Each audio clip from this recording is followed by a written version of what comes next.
Hello everybody, my name is Suman Dua. I'm a registered migration agent based in Brisbane, Australia. In this video today, I want to give you some updates around the skilled migration program in Australia. As you all are aware that recently occupation ceiling was announced. So occupation ceiling is applied to the skilled independent visa, which is subclass 189, and the 491 family sponsored visa. So what it means is that there will be a limit on how many EOIs will be invited for a particular occupation group. So this makes sure that the migration program is not dominated by a small number of occupations. So also note that the occupation ceiling does not apply to the state nominated visas, which is subclass 190 and 491. It is also not applied to the business innovation and investment program. So for all the other visas, there is a separate quota and the occupation ceiling does not apply to them. So if I analyze the occupation ceiling which has recently been announced, I have noticed that the occupation ceiling for engineers has slightly increased. The occupation ceiling of some of the health professionals has also slightly increased. The occupation ceiling for the accountants have drastically decreased from 2,746 places to 1,000 places this year. And the occupation ceiling for some of the trade occupations has also slightly decreased. So this gives us an indication what kind of occupations will be a focus for this financial year. Department has also announced the critical sectors which we spoke about in our last video, and we did mention all those occupations in the description of the last video.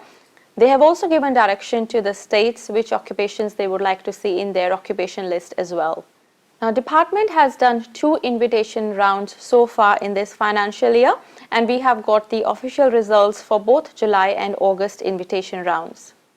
So with the July invitation round, there were total 600 invites. There were 500 invites for the 189 skilled independent visas, and there were 100 invites for the 491 family sponsored visas. The minimum cutoff point for the 189 visa was 90 points and the minimum cutoff point for the 491 family sponsored visa was 95 points. We also have the official results from the August invitation round. So there were total of only 200 invites that were given, out of which 110 were given to 189 visa subclass and only 90 invites were given to the 491 family sponsored visa. So the minimum cutoff point for 189 visa was 90 points and the minimum cutoff for the 491 family sponsored visa was 75 points.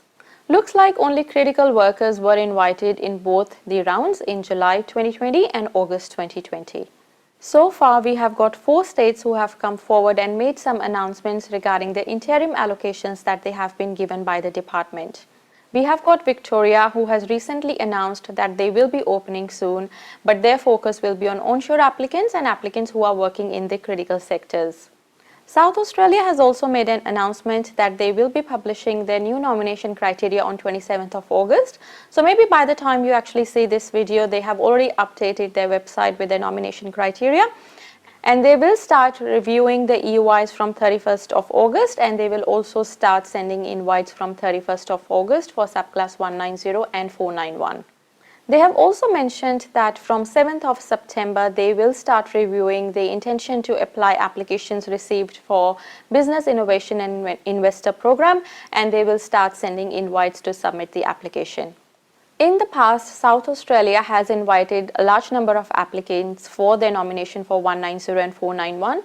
So it will be interesting to see what kind of occupations they come up with on their occupation list.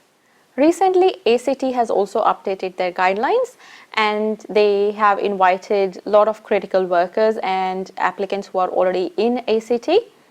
Recently, ACT has also updated their guidelines and they have also announced their critical list. However, in the critical list, there are a lot of IT occupations, engineers, accountants, sales and marketing managers, and health professionals. So looks like the state will also be looking at the kind of jobs that are available in their state rather than just looking at the critical sectors announced by the department. ACT has also announced that they will only be inviting applicants who are currently residing in ACT. So recently they have invited 145 applicants, out of which 26 invites were given to applicants who are holding a 457 or 482 visa. So Tasmania has also recently updated their website and they have announced that they have been given interim allocations until October 2020. They have also announced that they will be looking at all the new and the existing applications that they have received under their new priorities. So looks like they will only be looking at the critical workers at the moment, and all the applicants who are working in the non-critical roles will not be assessed until October 2020. So they have set themselves 3 priorities. So their first priority is that they will be looking at the high quality applications for subclass 188 and 132, which is the Business Investor and Innovation Program. The second priority is that they will be looking at applicants who are critical to supporting Tasmania's response to the COVID-19 pandemic. They have also updated their website with some frequently asked questions around what critical sectors are, so we will put a link in the description.